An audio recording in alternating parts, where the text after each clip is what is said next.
Hello guys, and wait, let me see what percent my headset is at before I do this. Alright, we're good.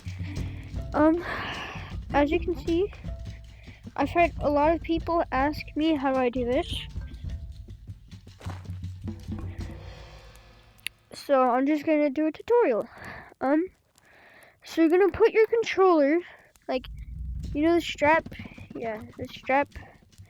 You're gonna put that around your wrist. You're gonna tighten it. And you're gonna want, like, if you have like a long sleeve shirt on, you might want to put it in between your skin and the strap. Because if you do it without that, it may burn. And yeah, that hurts. Yeah. So,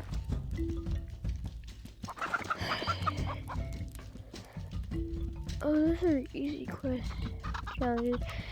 But, oh crap. So you're gonna do that, and you're just gonna let go, and you're just gonna swing it.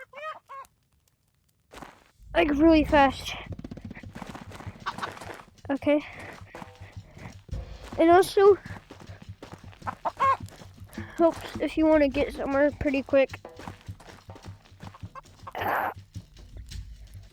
Yeah, so I'm gonna sit down real quick. Oh, I suck at this. So yeah, there's how you do the little arm strap spinny thing. Yeah. Oh my gosh. Okay, I have to end this. Bye, and hopefully subscribe, please. Bye.